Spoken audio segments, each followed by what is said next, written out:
Have years ఈరోజు మనము అధ్యాపన శాస్త్రం బిఎడ్ గణిత శాస్త్ర బోధన అభ్యసన శాస్త్రం 2 తెలుగు మరియు సంస్కృత అకాడమీ ఆంధ్రప్రదేశ్ వారి బుక్ అండి. ఇది సెకండ్ బుక్ బిఎడ్ మ్యాథ్స్ మెథడాలజీలో. ఇందులో అందరికీ గణితము అధ్యాయం 4లో ఉన్నాము. 4.1 అయిపోయింది, 4.2లో ఉన్నాము. అభ్యాసకుల పట్ల అవగాహన చెప్పుకుంటున్నాం అండి. సో అభ్యర్థులను దయచేసి నా వీడియో నచ్చినట్లయితే సబ్స్క్రైబ్ చేసుకొని షేర్ చేసి అలాగే లైక్ ఇవ్వండి. థ్యాంక్ యూ అండి. నెక్స్ట్ వీడియోలోకి వెళ్దాము. ఇప్పుడు అభ్యాసకుని పట్ల అవగాహన అనేది వారి అవసరాలు అవగాహన చేసుకోవడం అనేది తరగతి బోధనా ప్రణాళికలో చాలా ముఖ్యమైన భాగం అండి. ఇప్పుడు ఉపాధ్యాయుని వృత్తిపరమైన అభ్యాసానికి బోధనా మదింపు పరంగా కీలక నిర్ణయాలు తీసుకోవాల్సి ఉంటుంది. అందుకు ఉపాధ్యాయుడు తన తరగతికి సంబంధించిన విద్యార్థుల లేదా అభ్యాసకుల వివిధ లక్షణాల అవసరాల గురించి అవగాహన కలిగి ఉండాలి. ఇప్పుడు సాధారణ స్థాయి వయసు, ఆసక్తులు, అభ్యసన ప్రాధాన్యతలు, ఇష్టానుసార అభ్యసన పద్ధతులు, విద్యా విషయక సాంఘిక సాంస్కృతిక నేపథ్యాలు ఏంటి, ఆర్థిక నేపథ్యం, ప్రత్యేక విద్యా విషయక అవసరాలు ఉన్నాయా లేవా, స్వయం ప్రతిపత్తి స్థాయి, వ్యక్తిత్వము, పరిస్థితుల ప్రభావం ఎలా ఉంది, వాతావరణ ప్రభావము, ప్రజ్ఞాస్థాయి ఎలా ఉంది, భావోద్వేగాలు, ఇవన్నీ తెలుసుకోవాలి. విద్యార్థుల్లో వైయక్తిక భేదాలు ఉంటాయి కాబట్టి వాటిని అనుసరించి ఉపాధ్యాయుడు బోధించవలసి ఉంటుంది. బోధనాభ్యసన ప్రక్రియలు ఒకే విధంగా జరిగినప్పటికీ పరీక్షా ఫలితాల్లో తేడాలు ఎక్కువగా వస్తూ ఉంటాయి. దీని దృష్ట్యా గణిత బోధన సరిగా లేదని తీర్పు వస్తుంది. కాబట్టి సామూహిక బోధనలో ప్రజ్ఞాస్థాయి దృష్ట్యా సగటు విద్యార్థిని లక్ష్యంగా చేసుకుని సాధారణ బోధన ఉంటుంది. దీనివలన వెనుకబడిన విద్యార్థి మందాభ్యాసకుడు ప్రయోజనం పొందలేడు. ప్రతిభావంతులకు విద్యార్థి అటువంటి బోధనకు విసుగు చెంది నిరుత్సాహపడతాడు.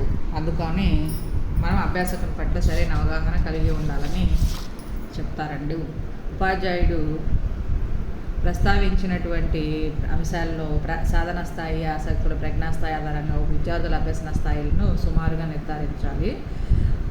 తర్వాత ప్రతిభావంతులు లేదా ప్రజ్ఞావంతులు, మందాభ్యాసకులు ఇద్దరికి 2 సమూహాలుగా వర్గీకరించాలండి. వెనుకబడిన విద్యార్థులు అనే పదం అంగీకరించబడదు, అందుచే ఉపయోగించరాదు. అభ్యాసపరంగా ప్రజ్ఞ కలిగిన వారు, మందం అనగా నెమ్మదిగా నేర్చుకునే అల్ప ప్రజ్ఞ కలిగిన వారు ఇలాంటి లక్షణాలు కలిగి ఉంటారు. దానికి కారణాలు ఏంటి అవన్నీ చర్చించుకుందాం ఒకసారి. సో మెరిటోరియస్ లెర్నర్స్, ప్రతిభావంతులైన అభ్యాసకులు ఎలా ఉంటారంటే వాళ్ళు విద్యార్థులు కంటే ఎక్కువ ప్రతిభను చూపే విద్యార్థులనే, సాధారణ విద్యార్థుల కంటే ఎక్కువ ప్రతిభను చూపే విద్యార్థులనే ప్రతిభావంతమైన విద్యార్థులుగా భావిస్తామండి. వీరిలో గణితం పట్ల ఎక్కువ ఆసక్తి, మక్కువ ప్రదర్శిస్తూ ఉంటారు. సమస్య సాధించడంలో కూడా ఇతరుల కంటే ముందే ఉంటారు. ఒక్కోసారి ఆ తరగతి స్థాయికి మించిన సమస్యలు సాధించడానికి ప్రయత్నించి సఫలమవుతూ ఉంటారు. వీరి ప్రజ్ఞాలబ్ధి 140 అంతకు మించి ఉంటుంది. ఉపాధ్యాయులు, పాఠశాలలు వీరిని గుర్తించి వారి అవసరాలకు తగిన సంస్థాగత ఏర్పాట్లు చేసి సహకరిస్తే భవిష్యత్తులో గణిత సంబంధ రంగాల్లో శాస్త్రవేత్తలుగానో లేక ఏదో ఒక విజ్ఞాన రంగంలో విశేషమైన నిపుణులుగానో రూపొందుతారు. అందుచే అలాంటి వారిని పాఠశాలల్లోనే గుర్తించి ప్రోత్సహించాలి. ప్రతిభావంతులైన అభ్యాసకుల్ని ఎలా గుర్తిస్తారు అంటే వారి యొక్క ప్రత్యేక లక్షణాలు కనబడుస్తూ ఉంటారండి. శ్రీనివాస రామానుజను, గాసు మొదలైన ప్రముఖ గణిత శాస్త్రవేత్తలు వారి బాల్య దశలో కనపరిచిన ప్రత్యేకతలు మనకు తెలుసు. అందరూ వారిలా ఎలాంటి ఇబ్బందులైనా అధిగమించి పూర్తి స్థాయి గణిత శాస్త్రజ్ఞులు కాలేదు. అందుకే పాఠశాల అటు వారిని పరిశీలించి తగిన ప్రోత్సాహము, విషయపరమైన సహకారము, మార్గదర్శకం చేయాలి. అలాంటి వారిని గుర్తించే కొన్ని పద్ధతులను అనుసరిస్తాము. అవేంటి? ఇప్పుడు విద్యార్థులు ప్రతి సందర్భంలో జాగ్రత్తగా పరిశీలించిన ఉపాధ్యాయులు మంచి అభిప్రాయ సేకరణ, విద్యార్థులకు గణితంలో పొందిన మార్కుల సేకరణ, తర్వాత అంతకుముందు తరగతుల్లో ఉపాధ్యాయుల నుండి సమాచార సేకరణ, తర్వాత గణిత సామర్థ్యాన్ని పరీక్షించే ప్రశ్నలు సమాధానం ఖచ్చితంగా వేగంగా ఇచ్చేవారిని వర్గీకరించడం, విద్యార్థులతో నేరుగా చర్చించడం, ఇంకా వాళ్ళ యొక్క అభిరుచులు, శోధన, వైఖరి, మాపన ఫలితాలను విశ్లేషించడం, తరగతి గదిలో గణితం పట్ల ప్రవర్తించిన తీరు, అదనపు సమాచారం పొందడానికి ఆసక్తి, ప్రత్యామ్నాయ సాధనలకు ప్రయత్నము, ప్రశ్నించే తీరు మొదలైనవి గ్రహించుట. వీటిని గుర్తించడానికి బ్రాండీ వీన్ అనే విద్యావేత్త 3 ప్రధాన కారకాలను పేర్కొన్నారు. అవి genetic factors, level of questioning, activating factor. జన్యు కారకాలు, ప్రశ్నించే స్థాయి, చురుగ్గా స్పందించే లక్షణం అండి. 3 కారకాలు పేర్కొన్నారు ఎవరు? బ్రాండీ వీన్ వారు. ప్రతిభ గల విద్యార్థులను గుర్తించడానికి ఉపకరించే లక్షణాలు ఏంటి అంటే గణితంలో ప్రతిభావంతులైన విద్యార్థుల లక్షణాలు ఈ విధంగా ఉంటాయండి, చూసుకోవాలి జాగ్రత్తగా. వేగంగాను పాఠ్య విషయాలను సులభంగాను గ్రహిస్తారు. తర్వాత అన్ని పాఠ్య విషయాల్లో కూడా ప్రజ్ఞావంతులుగా ఉంటారు. శాస్త్రీయ ఆలోచన ద్వారా ఉంటుంది.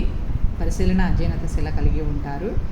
మరి సంబంధాలను కనుగొనుట, సాధారణీకరణ చేయుట, సరైన ఉపసంహారాలను కన్క్లూజన్స్ రాబట్టులో చురుగ్గా ఉంటారు. ప్రశ్నలు ఖచ్చితంగా వేగంగా సమాధానాలు ఇస్తారు. సునిశ్చితమైన పరిశీలన, ఏకాగ్రత, అవధానం కలిగి ఉంటారు. ఎక్కువ సృజనాత్మకతను, విలక్షణ ఆలోచన ధోరణిని, వివేచన శక్తిని కలిగి ఉంటారు. సాధారణ స్థాయి విషయాల కన్నా అమూర్త స్థాయిలో అంశాల పట్లే కుతూహలం ప్రదర్శిస్తూ ఉంటారండి. సమస్య సాధనలో, సిద్ధాంత నిరూపణలో ఒరిజినాలిటీని చూపుతూ ఉంటారు, ఉపజ్ఞతను.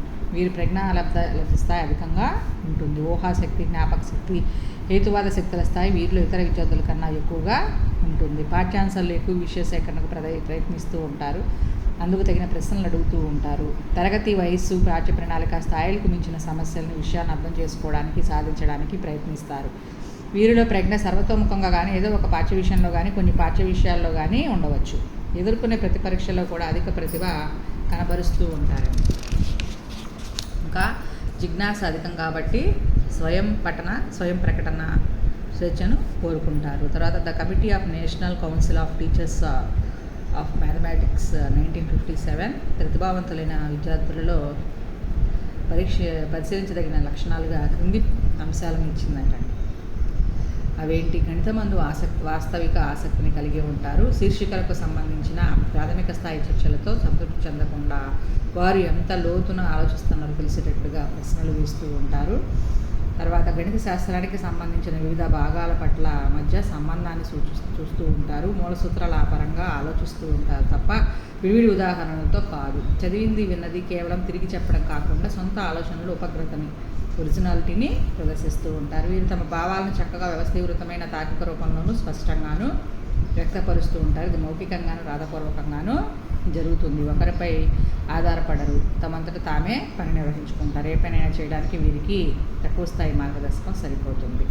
గణిత ప్రజ్ఞ గల విద్యార్థులకి ఏర్పాట్లు ఎలా చేయాలి అంటే, తరగతి గదిలో గణితంలో ప్రతిభావంతులైన విద్యార్థులను సరిపోవు ప్రత్యేక విద్యా కార్యక్రమాలు రూపొందించి నిర్వహించాలి. విద్యావేత్తల అభిప్రాయం ప్రకారం అటువంటి వారికి ప్రత్యేక ఆశ్రమ పాఠశాలలు, రెసిడెన్షియల్ స్కూల్స్ ఉండాలి. ఆ తరహా పాఠశాలలో సమగ్రమైన బోధన ఉపకరణాలు, గ్రంథాలయాలు, ఆన్లైన్ వనరులు పూర్తిగా అందుబాటులో ఉండి అలాంటి విద్యార్థుల అవసరాలను తీర్చగలగాలి. ప్రత్యేక శ్రద్ధ తీసుకోగల సమర్థులైన ఉపాధ్యాయులు ఉండాలి. వేరే విద్యా ప్రణాళిక రూపకల్పన నిర్వహణకు పరిమితులు ఉంటాయి కావున ఉన్న విద్యా ప్రణాళికను వారికి అనుగుణంగా సుసంపన్నంగా చేయాలి. సాధారణ పాఠశాలలు సాధ్యం కాదు. కొన్ని ప్రత్యేక ఏర్పాట్లకు శ్రద్ధ తీసుకోవాలి. అవేంటో నెక్స్ట్ వీడియోలో కంటిన్యూ చేద్దామండి. Thank you.